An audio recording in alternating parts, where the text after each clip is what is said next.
Oh boy. There are two things from Japan that defines my childhood. Video games and tokusatsu. Ultraman, Kamen Rider,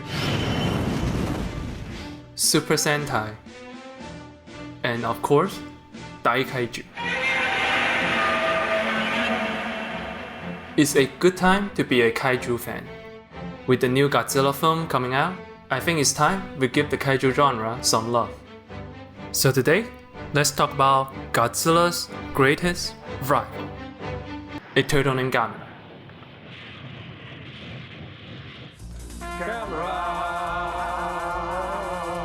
For the non-weeps here, Gamera was a giant monster film series from Daiei Films, created in 1965 to compete with Toho's Godzilla series. Sort of a DC vs Marvel scenario. The films were produced to target a younger audience, which explains why the film seems so cheesy, I guess. But that is not always the case. There was a time when Gamera represented the best of the best in the entire tokusatsu industry. Not just the effects, but also the story. Let's take a look, shall we?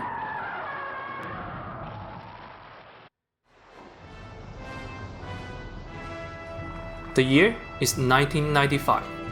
Godzilla's popularity in the box office is declining.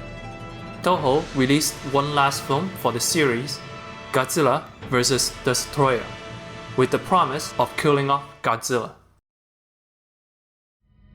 The same year, Daiei rebooted the Gamera series after a 15 years hiatus, with the release of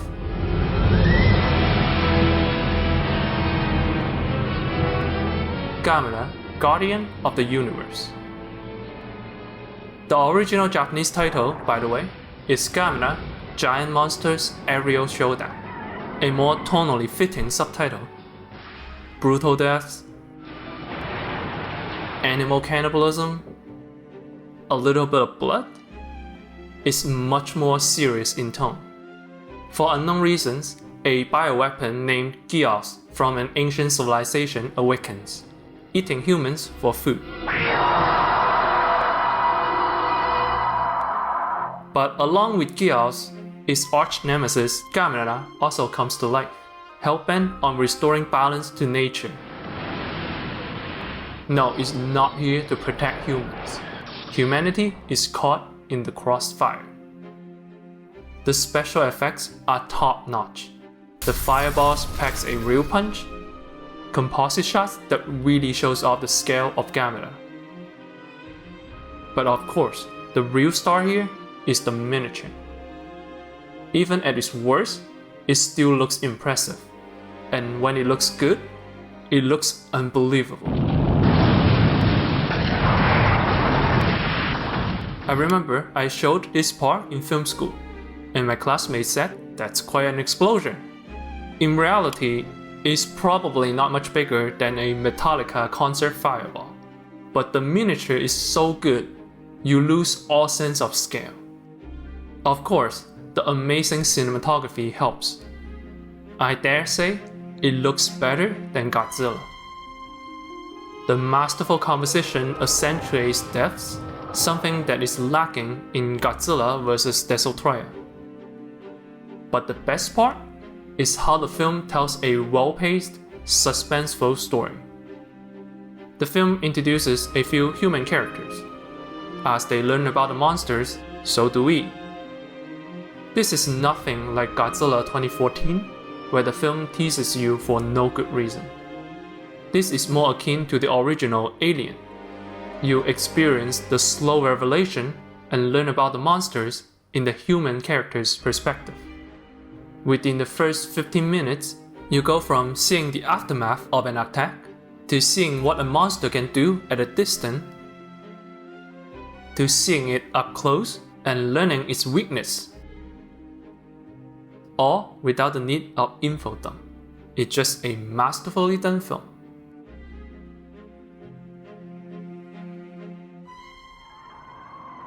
Gamera 95 was a huge hit.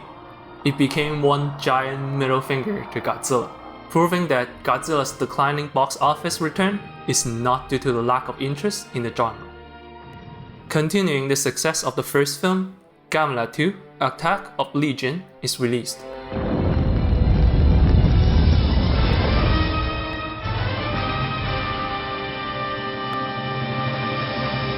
It's a direct sequel to the last film, set in the post-kaiju era Japan.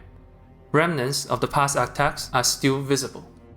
The film follows an alien invasion on Earth. Swarms of locust-like insects build the hives on Earth. It's a battle of Mother Nature against Mother Nature. This time, Gamera is clearly overwhelmed by an enemy he has no experience with, upping the challenge. The gore and horror are also dialed up, and so are the cinematography and the special effects. The constant use of miniature foreground creates a sense of scale that is simply awesome. The addition of moving shots on a miniature further helps sell the illusion. But the showstopper is definitely Legion, the villain of the film. Technology has come far enough that we can step away from humanoid monsters. I honestly can't tell you what material Legion's costume is made out of. It looks alien. Added with its puppet legs and eyes, I still have trouble realizing that it's a suit with a human inside of it. It may also be the most terrifyingly powerful monster I've seen. It's like a horror villain. When you think it's dead, it comes back to life and completely dominates Gamera. Badass.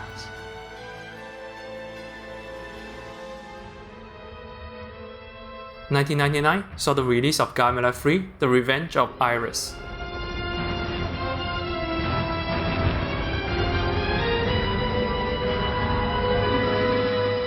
This time, the film spent much less time focusing on the monster spectacles.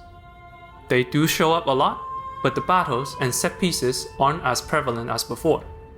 Instead, the film spent its time in well-crafted world building.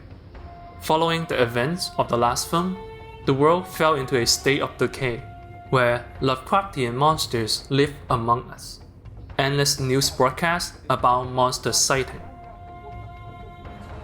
For the first time, the film shows how it feels to be a human bystander. For a giant monster film, the mood is surprisingly grounded. One such bystander is the film's protagonist, whose parents were killed during the climactic battle of the first film. So, the girl seeks revenge against Gamera. It's like Batman v Superman, but 17 years earlier and done better. The girl finds her own monster, which she names Iris. With its tentacle, the monster looks like an eldritch god. Watching it grow, viewers can feel this oppressive inevitability. Iris is this looming threat the film keeps hinting at, but we don't know what it can do, and that somehow unsettles me.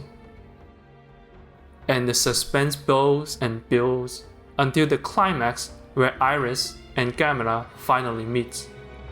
In the rain, Kyoto on fire, an excellent apocalyptic payoff.